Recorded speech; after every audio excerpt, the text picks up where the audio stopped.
اولاد اللہ رب العالمین کی بہت بڑی نعمت ہے۔ ان کو اولاد نہیں ہوتی، طرح طرح کی کوششیں کرتے ہیں، در در کی ٹھوکریں کھاتے ہیں، اولاد کو پانے کے لیے ہر چیز قربان کرنے کو تیار ہوتے ہیں، اپنے مال و دولت کو، یہاں تک کہ وہ شرک میں اور کفر میں بھی پڑ جاتے ہیں، اپنا ایمان داؤ پر لگا دیتے ہیں اور کسی بھی طریقے سے اولاد پانے کی وہ کوشش کرتے ہیں۔ اولاد اگر نیک ہو تو ماں باپ کے دلوں کا چین، دل کا قرار، روح کی راحت ہوتی ہے اور آنکھوں کی ٹھنڈک ہوتی ہے۔ لیکن اگر اولاد بری نکل جائے، اولاد غلط راستہ پکڑ لے، گمراہ ہو جائے تو یہ ماں باپ کے لیے وبال جان بن جاتی ہے۔ ماں باپ دن رات پچھتاتے ہیں اور افسوس کرتے ہیں کہ کاش کہ ہمارے اولاد ہی نہ ہوتی۔ اسی لیے اسلامی تعلیمات کی روشنی میں اگر ہم دیکھتے ہیں تو اولاد کی تربیت اولاد کی کفالت سے زیادہ ضروری ہے۔ کفالت یعنی بچوں کو کھانا کھلانا، ان کو کپڑے پہنانا، ان کے رہنے کا انتظام کرنا،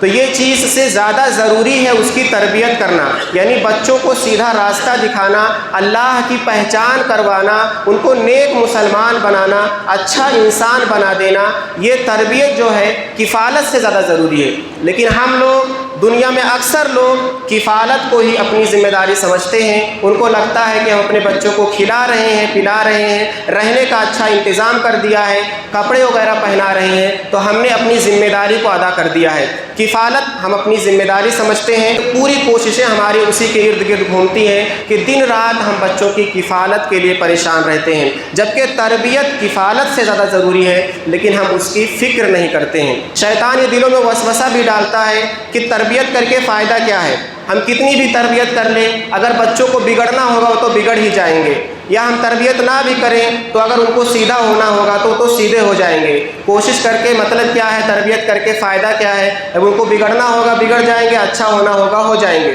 یہ بات ٹھیک ہے کہ آپ لاکھ کوششیں کر لیں، کتنی بھی تربیت کر لیں، اگر بچہ بگڑنا ہوگا تو وہ بگڑ جائے گا، لیکن یہ شاذ و نادر ہوتا ہے، جبکہ تربیت یہ دین اسلام کی روشنی میں ضروری ہے۔ 3 نکات کی شکل میں بتاتا ہوں کہ تربیت کیوں ضروری ہے۔ سب سے پہلی چیز، تربیت یہ ہر مسلمان پر فرض ہے۔ ہر ماں باپ پر اللہ رب العالمین نے تربیت کو فرض قرار دیا ہے، گویا کہ ماں باپ کا یہ عمل ہے کہ ان کے اوپر تربیت کرنا فرض ہے، تو ان کو اپنی طرف سے عمل کرنا ہے۔ اب بچہ بعد میں چاہے بگڑ جائے یا صحیح رہے، وہ ان کی ذمہ داری نہیں ہے، لیکن کم سے کم اپنی ذمہ داری، اپنا فریضہ ادا کرنا ان کے لیے ضروری ہے۔ اللہ رب العالمین سورۃ التحریم آیت نمبر 6 کے اندر بیان فرماتا ہے، یا ایھا الذین آمنوا قوا انفسکم واہلیکم نارا وقودھا الناس والحجارہ، اے ایمان والو تم اپنے آپ کو اور اپنے گھر والوں کو جہنم کی آگ سے بچاؤ، یعنی اپنی بیوی کو، اپنے بچوں کو جہنم کی آگ سے بچاؤ جس کا ایندھن انسان اور پتھر ہے۔ یہ آیت بتلاتی ہے کہ ماں باپ کے اوپر اپنے بچوں کی تربیت کرنا،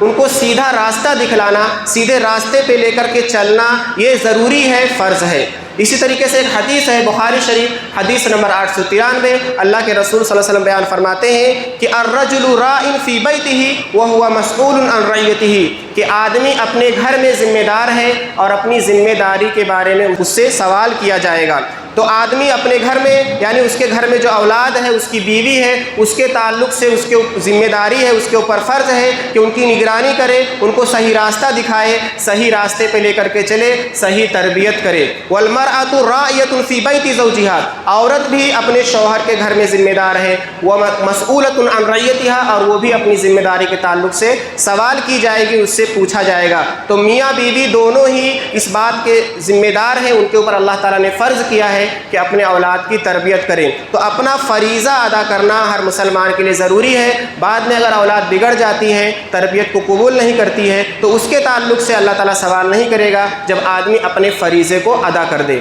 دوسری چیز، تربیت کا اثر ہوتا ہے، یعنی کبھی کبھی تو ایسا ہوتا ہے کہ تربیت کے باوجود بچہ بگڑ جائے، لیکن اکثر معاملات میں تربیت کا اثر بچہ قبول کرتا ہے، چاہے آپ اچھی تربیت کریں یا بری تربیت کریں، اس اثر کو بچہ قبول کرتا ہے اور تربیت کے مطابق ہی ڈھلتا ہے۔ بخاری شریف کی روایت ہے، حدیث نمبر 1358، اللہ کے رسول صلی اللہ علیہ وسلم بیان فرماتے ہیں، ما من مولود الا یولد علی الفطرۃ، کہ ہر بچہ اپنی فطرت پر یعنی دین اسلام پر پیدا ہوتا ہے، توحید پر پیدا ہوتا ہے، فابواہ یہودانہ، تو اس کے والدین اس کو یہودی بنا دیتے ہیں، اور ینصرانہ، یا اس کو نصرانی بنا دیتے ہیں، اور یمجسانہ، یا اس کو مجوسی بنا دیتے ہیں، کما تنتج البہیمۃ بہیمۃ جمعا، جس طریقے سے چوپایا جو ہوتا ہے وہ سیدھا بچہ جنتا ہے، یعنی بالکل صحیح سالم بچہ پیدا کرتا ہے تو اس کے آنکھ ناک کان بالکل صحیح سالم ہوتے ہیں۔ حل تحسون فیہا من جدع، کیا تم اس میں کسی کان کٹے کو دیکھتے ہو؟ کہ اکثر معاملات میں ایسا نہیں ہوتا،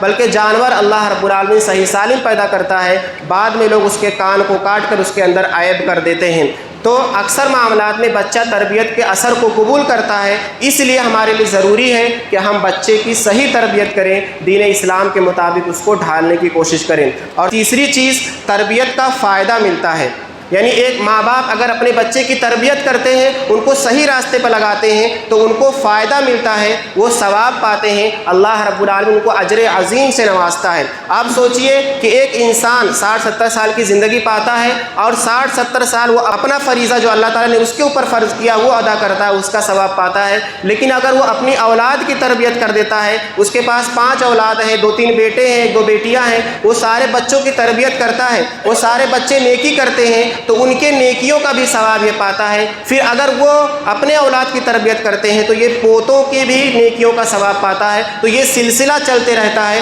تو تصور کیجئے کہ کس قدر آدمی ثواب پا سکتا ہے، تربیت کی بنیاد پر کتنا اس کو فائدہ حاصل ہوتا ہے۔ مسلم شریف کی روایت ہے، حدیث نمبر 4223، اللہ کے رسول صلی اللہ علیہ وسلم فرماتے ہیں، اذا مات الانسان انقطع عنه عمله الا من ثلاثة الا من صدقة جاریة او علم ينتفع به او ولد صالح يدعو له، کہ جب انسان مر جاتا ہے تو اس سے اس کے عمل کا سلسلہ کٹ جاتا ہے، اب وہ خود عمل نہیں کر سکتا، لیکن 3 اعمال ایسے ہیں جس کا ثواب اس کے مرنے کے بعد بھی اس کو پہنچتا رہتا ہے۔ الا من صدقة جاریة، صدقہ جاریہ جو اس نے اپنی زندگی میں کیا ہے، ایسا صدقہ کیا ہے جس سے لوگ اس کے مرنے کے بعد بھی فائدہ اٹھا رہے ہیں، مرنے کے بعد بھی وہ صدقہ لوگوں کو فائدہ پہنچا رہا ہے تو اس کا ثواب اس کو پہنچتے رہتا ہے، یا اس کی اولاد اس کی طرف سے صدقہ جاریہ کر دے تو وہ ثواب اس کو پہنچتا رہتا ہے۔ اور علم ينتفع به، یا اس نے ایسا علم چھوڑا ہے جس علم سے لوگ فائدہ اٹھاتے ہیں،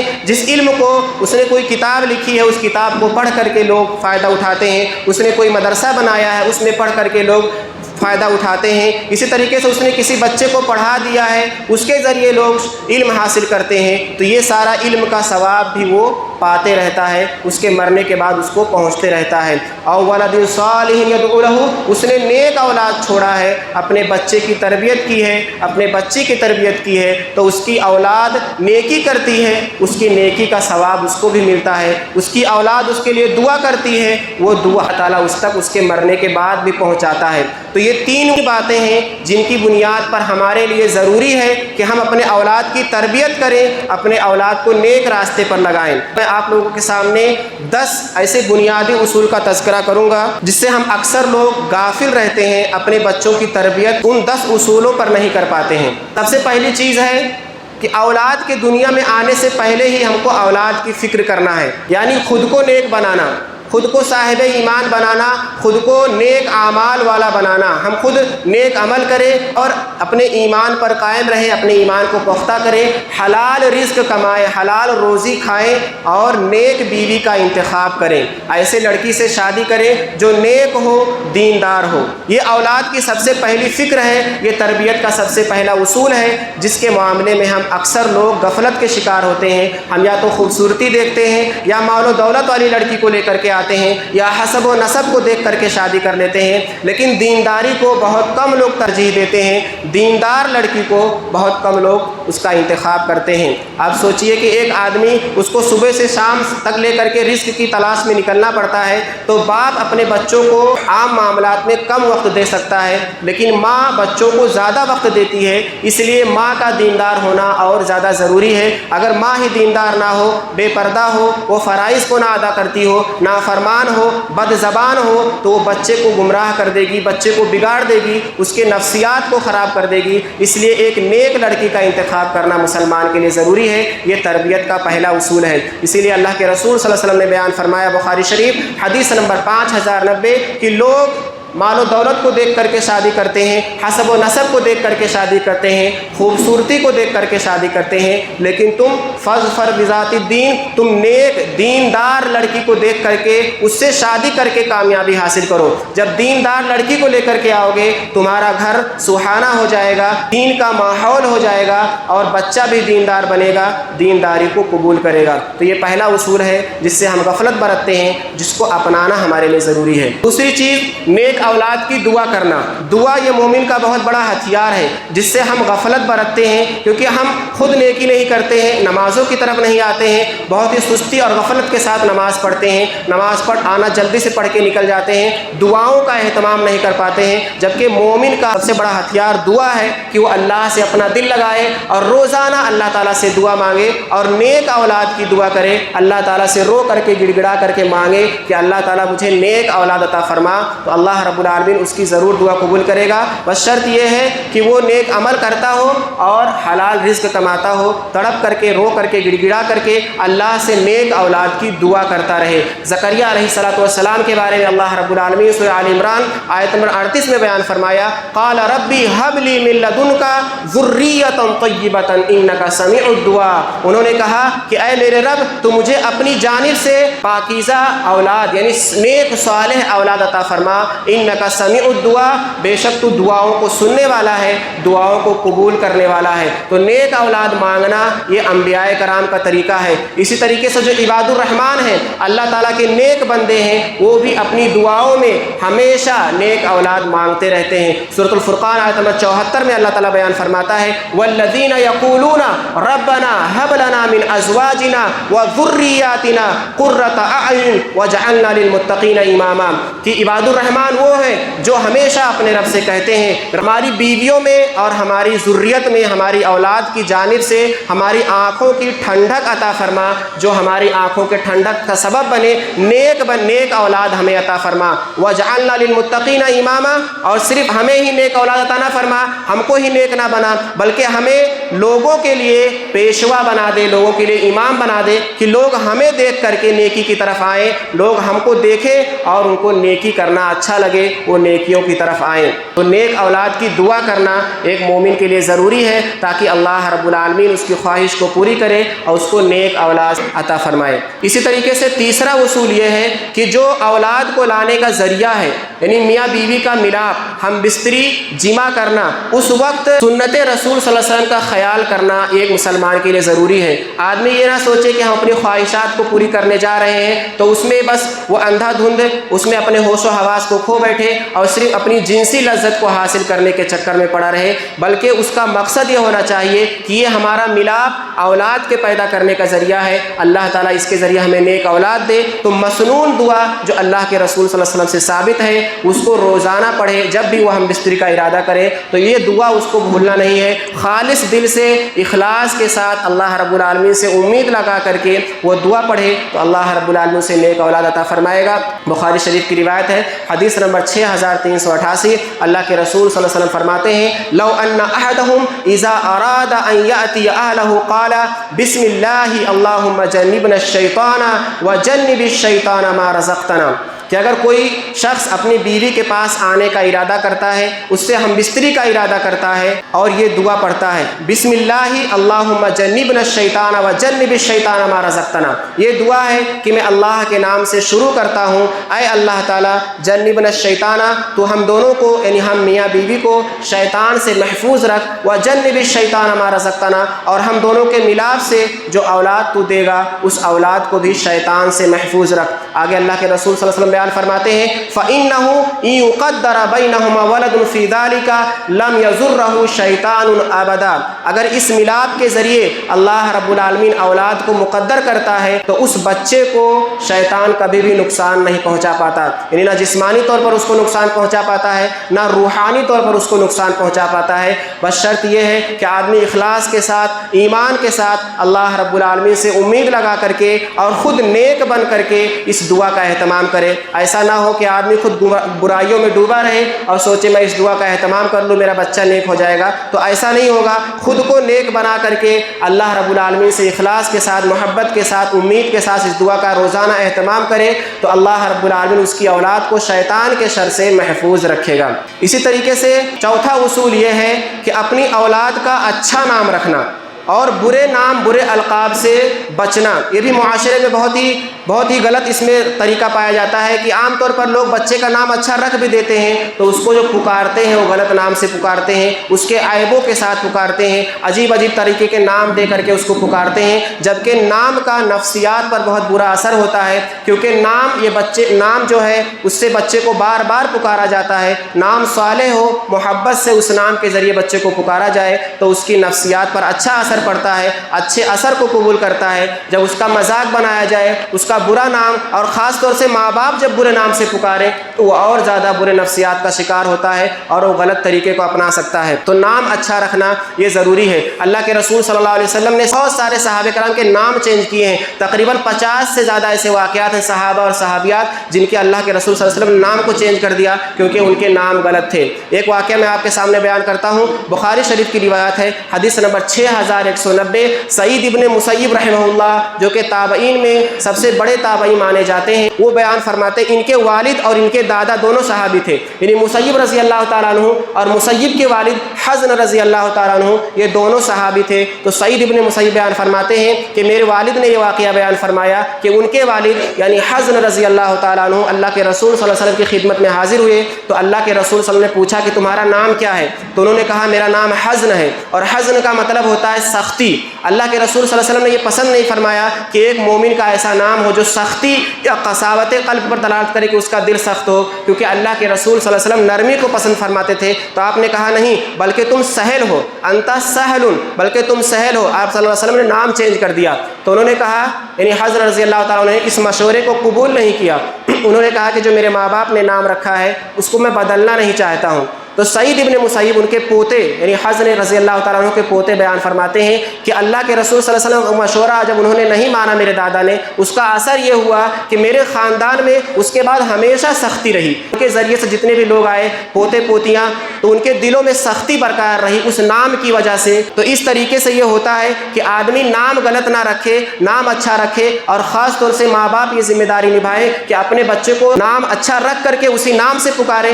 یا اگر دوسرے نام سے پکارتے ہیں پیار سے تو اچھے ہی نام سے پکاریں، کسی مذاق کے ذریعے یا کسی غلط انداز کے ذریعے اس کو نہ پکاریں، اس کا اثر وہ قبول کرتا ہے اور اس کے ذریعے اس کے نفسیات پر اثر پڑتا ہے۔ اور پانچویں چیز یہ ہے بچوں کو دعا دینا، یہ بھی ماں باپ کی بہت بڑی ذمہ داری ہے کہ بچوں کو بار بار دعا دیتے رہیں کہ اللہ تعالیٰ تجھے ہدایت دے، اللہ تعالیٰ تجھ پر رحم کرے، تجھ کو برکتوں سے نوازے، تیری زندگی خوشحال ہو۔ ماں باپ کے دل سے بچوں کے لیے دعا نکلنا یہ ضروری ہے۔ اسی طریقے سے بد دعا سے بچنا کہ ماں باپ اپنے زبان سے کبھی غلطی سے بھی غصے کی حالت میں بھی اپنے بچے کے لیے بد دعا کا لفظ نہ نکالیں کہ تجھ پر لعنت ہو، تو برباد ہو جائے، تیرا بڑا غرق ہو۔ ایسا ہو کہ خاص طور سے عورتیں جب غصہ ہوتی ہیں بچہ چڑچڑاپن کا شکار ہو جاتا ہے، بچہ دم پہ دم پریشان کرتا ہے، تو ماؤں کی زبان سے یہ نکل جاتا ہے کہ تجھ پر لعنت ہو، تو برباد ہو جائے، تو مر جاتا تو اچھا تھا۔ ایسا بھی بہت سارے لوگ بول دیتے ہیں اور حادثہ ہو جاتا ہے بچوں کے ساتھ، کئی مرتبہ انتقال بھی ہو جاتا ہے۔ تو ماں باپ کی دعا قبول ہوتی ہے، چاہے وہ دعا کرے تب بھی قبول ہو جاتی ہے اور بد دعا کرے تب بھی قبول ہو جاتی ہے۔ مسلم شریف کی روایت حدیث نمبر 7515،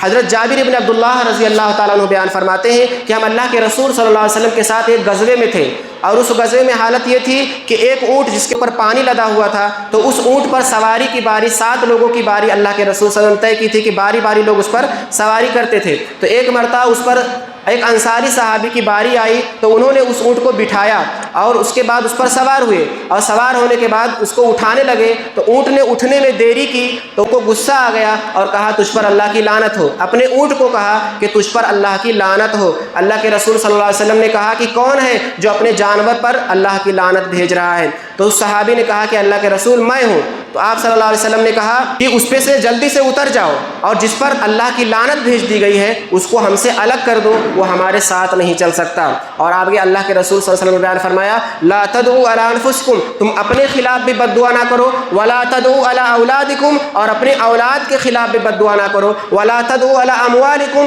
اور اپنے مال و دولت کے خلاف بھی بد دعا نہ کرو، لا توافقوا من اللہ ساعۃ، تم اللہ رب العالمین کی طرف سے ایسی گھڑی کی موافقت نہ کرو،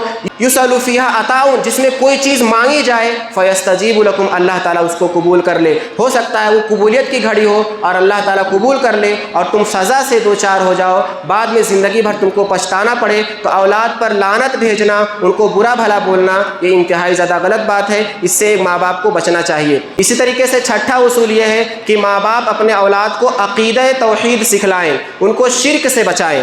یہ بہت ہی اہم چیز ہے جس سے ماں باپ غفلت برتتے ہیں، وہ سوچتے ہیں کہ ایسے بچہ صحیح ہو جائے گا، اس کو بتانا پڑے گا، اس کو سکھانا پڑے گا اور اس کو شرک سے ڈرانا پڑے گا۔ لقمان حکیم کی نصیحت کو اللہ رب العالمین نے قرآن حکیم میں جگہ دی۔ سورہ لقمان آیت نمبر 13 اللہ رب العالمین بیان فرماتا ہے وَإِذْ قَالَ لُقْمَانُ لِابْنِهِ وَهُوَ يَعِظُهُ يَا بُنَيَّ لَا تُشْرِكْ بِاللَّهِ إِنَّ الشِّرْكَ لَظُلْمٌ عَظِيمٌ، جب لقمان حکیم نے اپنے بیٹے کو نصیحت کرتے ہوئے کہا کہ اے میرے بیٹے تو اللہ تعالیٰ کے ساتھ کبھی بھی شرک مت کرنا، بے شک شرک جو ہے وہ سب سے بڑا ظلم ہے۔ تو اپنی اولاد کو پیار سے محبت سے توحید سکھلانا، شرک سے بچانا اور اس کو جتنے بھی ایمانیات ہیں، ایمان کی باتیں اس کو بتلاتے رہنا، جیسے وہ شعور کی عمر کو پہنچے، وقفے وقفے سے پیار و محبت سے دھیرے دھیرے اس کے دل میں، اس کے دماغ میں عقیدہ توحید کو اور ایمانیات کو ڈالتے رہنا ایک مسلمان کے لیے ضروری ہے، اور یہ تربیت کا بہت ہی اہم پہلو ہے۔ اسی طریقے سے ساتواں یہ ہے کہ اللہ رب العالمین کی عظمت کا بچوں کو عظمت کے بارے میں بتلائے کہ اللہ تعالیٰ کس قدر عظیم ہے کہ وہ ساتویں آسمان کے اوپر، عرش کے اوپر ہوتے ہوئے ہمیں ہر لمحہ دیکھتا ہے۔ یہ بچے کو بتلائے کہ اللہ تعالیٰ سے کوئی چیز مخفی نہیں ہے، وہ ہر چیز کو جانتا ہے، وہ ہر چیز سے باخبر ہے، وہ جب چاہے جس کو چاہے سزا دے سکتا ہے، وہ جب چاہے جس کو چاہے انعام دے سکتا ہے، وہ نیکیوں پر انعام دیتا ہے، وہ گناہوں پر پکڑتا ہے، اس سے کوئی چیز آدمی چھپا نہیں سکتا ہے۔ اللہ تعالیٰ سے جو چیز مانگی جائے وہ چیز پوری کرتا ہے۔ تو اللہ کی عظمت اگر بچے کے دل میں بچپن سے بیٹھائی جائے تو وہ مر جائے گا، کبھی اللہ تعالیٰ کے ساتھ شرک نہیں کر سکتا ہے۔ اس کے اوپر کتنی بھی مصیبتیں آ جائے وہ کسی درگاہ پر نہیں جا سکتا ہے کہ مجبوری میں آ کر کے، پریشان حالی میں آ کر کے جا کے شرک کر بیٹھے۔ اس کے دل میں اگر بچپن سے یہ بیٹھا ہوگا تو وہ ڈرے گا اور صرف اللہ سے ہی امید لگائے گا۔ اس لیے لقمان حکیم نے اپنے بیٹے سے کہا یا بنیا انہا ان تکو مثقال حبۃ من خردل فتکن فی صخرۃ او فی السماوات او فی الارض یأتی بها اللہ ان اللہ لطیف خبیر، کہ اے میرے بیٹے رائی کے دانے کے برابر بھی عمل ہو اور وہ چٹان کے اندر ہو، او فی السماوات او فی الارض، یا وہ آسمانوں میں ہو یا زمینوں میں، یعنی کتنا بھی پوشیدہ اس کو کر دیا جائے، اس عمل کو کتنا بھی چھپا کر کے کیا جائے، یأتی بها اللہ، اللہ تعالیٰ اس کو لے کر کے آ جائے گا، اللہ تعالیٰ اس سے خبر ہے، ان اللہ لطیف خبیر، اللہ تعالیٰ باریک بھی ہے، خبر رکھنے والا ہے۔ تو اس طریقے سے اگر اللہ کی عظمت بچے کے دل میں بیٹھائی جائے تو بچہ اللہ سے محبت کرے گا، اللہ سے امید لگائے گا، اللہ سے ڈرے گا، اللہ سے ہی ہر چیز مانگے گا اور نیکیاں کرے گا، گناہوں سے بچے گا، وہ کسی دوسرے در پر نہیں جائے گا، درگاہوں کا چکر نہیں لگائے گا، مزاروں پہ جا کر کے سر نہیں جھکائے گا۔ آٹھویں چیز یہ ہے توحید اور عقیدہ درست کرنے کے بعد بچوں کو نماز کا پابند بنانا۔ دین اسلام کی سب سے اہم نیکی، سب سے بڑی نیکی جو ہے توحید کے بعد وہ نماز ہے، اور نماز کی پابندی کرانا ماں باپ کے لیے ضروری ہے کہ اپنے بچوں کو نماز کا پابند بنائیں۔ 7 سال کی عمر سے ہی بچوں کو نماز کا طریقہ سکھلائیں، نماز کیوں پڑھنا ہے، کیسے پڑھنا ہے، وہ ساری چیزیں بتلائیں، ان کو دھیرے دھیرے دعائیں چھوٹی چھوٹی یاد کروائیں اور نماز کے لیے بار بار ان کو ابھارتے رہیں۔ جب 10 سال کے ہو جائے اور نماز نہ پڑھے تو ان کے ساتھ سختی کے ساتھ پیش آئے اور ایسے طریقے سے ان کو مارے کہ وہ ڈر کر کے نماز کے لیے آئیں۔ ابو داؤد کی روایت ہے، اللہ کے رسول صلی اللہ علیہ وسلم بیان فرماتے ہیں، حدیث نمبر 495، مروا اولادکم بالصلاۃ وہم ابناء 7 سنین، کہ تم اپنی اولاد کو نماز کا حکم دو جب وہ 7 سال کے ہو، وَاضْرِبُوهُمْ عَلَيْهَا وَهُمْ أَبْنَاءُ 10 سِنِينَ، اور جب وہ نماز نہ پڑھے تو ان کو مارو جب وہ 10 سال کے ہو، یعنی 10 سال کے ہو جائے اور نماز نہ پڑھیں تو ان کو اس پر مارو بھی اور سختی بھی کرو، وَفَرِّقُوا بَيْنَهُمْ فِي الْمَضَاجِعِ، اور جب وہ 10 سال کے ہو جائیں، بلوغت کو پہنچنے لگے تو ان کے بستروں میں جدائی کرا دو۔ یہ بھی تربیت کا ایک اہم اصول ہے کہ بچوں کا بستر الگ ہونا چاہیے، چاہے وہ لڑکے ہوں چاہے وہ لڑکیاں ہوں، ایک ساتھ 2 لڑکوں کو سونے نہ دیا جائے، اس لیے کہ جنسی خواہش ابھرتی ہے جب بلوغت کے بعد تو غلط راستہ اپنا سکتا ہے، غلط خواہشات کا شکار ہو سکتا ہے۔ اسی لیے اللہ کے رسول صلی اللہ علیہ وسلم نے یہ تعلیم دی ہے کہ بچوں کا بستر الگ ہونا چاہیے جب وہ بلوغت کو پہنچے، ایک ساتھ سونے کی وجہ سے وہ غلط طریقہ اپنا سکتے ہیں۔ نماز کے ساتھ ساتھ دوسری نیکیوں پر بھی ابھارنا یہ ماں باپ کے لیے ضروری ہے۔ لقمان حکیم کے قول کو اللہ رب العالمین نے نقل کیا۔ سورہ لقمان آیت نمبر 16 اللہ تعالیٰ بیان فرماتا ہے، یا بنیا اقم الصلاۃ، اے میرے بچے نماز پڑھتے رہنا، وامر بالمعروف، اور لوگوں کو بھلائی کا حکم دیتے رہنا، یعنی خود بھی بھلائی کرنا، خود بھی نیکیاں کرنا اور لوگوں کو بھی بھلائی پر ابھارنا، ونہا عن المنکر، اور لوگوں کو برائی سے روکنا، خود بھی برائی سے رک جانا اور لوگوں کو بھی برائی سے روکنا، واصبر علی ما اصابک، اور اس راستے میں جتنی پریشانیاں آئیں گی اس پر صبر کرنا، ان ذالک من عزم الامور، بے شک یہ تاکیدی کاموں میں سے ہے، انتہائی مشکل کام ہے، یہ چیز کرنا انتہائی مشکل ہے، لیکن اس چیز کو انجام دینا کہ خود نیکی کرنا اور دوسروں کو نیکی پر ابھارنا اور خود برائی سے بچنا اور دوسروں کو برائی سے بچانا۔ 10واں اصول جو ہے کہ ماں باپ اپنے بچوں کے اخلاق کو سنواریں، یعنی ان کو سچ بولنا سکھائیں، جھوٹ بولنے سے روکیں، ان کو غیبت سے، چغلی سے، حسد سے، کینہ سے، بغض اور دشمنی سے، لڑائی جھگڑے سے، گالی گلوچ سے، جوا سے، شراب سے، زنا کاری سے، فحش کاری سے، جتنی بھی گندی عادتیں ہیں وہ ساری گندی عادتیں بتا کر کے، سمجھا کر کے ان کو روکے۔ شرم اور حیا کی ضرورت نہیں ہے، ہر گناہ کے بارے میں ان کو بتا کر کے ڈرائیں، اور ہر نیکی، جتنی بھی اچھی عادتیں ہیں، جتنی اچھے اخلاق کی باتیں ہیں، وہ ساری باتیں بتا کر کے ان کو سکھلائیں اور اس پر ابھاریں۔ اللہ کے رسول صلی اللہ علیہ وسلم نے بیان فرمایا، بخاری شریف کی روایت ہے، حدیث نمبر 6035، ان خیارکم احسنکم اخلاقا، تم میں سب سے بہتر وہی ہے جو تم میں سب سے زیادہ بہترین اخلاق والا ہے۔ تو مسلمان کے جتنے اچھے اخلاق ہوں گے وہ مسلمان دوسرے مسلمان سے سب سے زیادہ بہتر ہوتا جائے گا۔ اور لقمان حکیم نے اپنے بیٹے کو آخری نصیحت یہی کی تھی آیت نمبر 18 اور 19 میں کہ وَلَا تَمْشِ فِي الْأَرْضِ مَرْحًا، کہ زمین پر اکڑ کر مت چلنا، ان اللہ لا يحب كل مختال فخور، اللہ رب العالمین تکبر کرنے والوں کو، فخر کرنے والوں کو پسند نہیں فرماتا ہے۔ وَاقْصِدْ فِي مَشْئِكَ وَاغْضُضْ مِن صَوْتِكَ، چلنے میں درمیانہ چال اختیار کرنا اور اپنی آواز کو پست رکھنا۔ ان انکر الاصوات لصوت الحمیر، بے شک گدھے کی آواز سب سے زیادہ بری آواز ہے۔ تو اپنے بچوں کو غلط عادتوں سے بچانا اور غلط عادتوں پر تنبیہ کرنا، اچھی عادتیں سکھلانا، یہ ماں باپ کے لیے بہت اہم ہے، ماں باپ کے لیے ضروری ہے۔ یہ 10 بنیادی اصول میں نے آپ کے سامنے بیان کیے ہیں، اس کے علاوہ اور 24 اصول ہیں جو انشاءاللہ اگلے جمعے میں آپ کے سامنے بیان کیے جائیں گے۔ اللہ رب العالمین سے دعا ہے کہ اللہ رب العالمین ہمیں اولاد کی نعمت پر اللہ رب العالمین کا شکر گزاری کرنے کی توفیق عطا فرمائے، اولاد کی نعمت کو سمجھتے ہوئے ان کی صحیح تربیت کرنے کی توفیق عطا فرمائے۔ اللہ رب العالمین ہمارے دلوں میں فکر پیدا کرے، ان کی کفالت سے زیادہ ان کی تربیت کی ہم پرواہ کریں تاکہ وہ جنتی ہو اور ان کے ذریعے اللہ تعالی ہمارے بھی درجات کو بلند کرے۔ اللہ رب العالمین سے دعا ہے کہ اللہ رب العالمین جب تک ہم کو دنیا میں زندہ رکھے، دین اسلام پر زندہ رکھے، جو ہمارا خاتمہ ہو ایمان پر ہو، آمین۔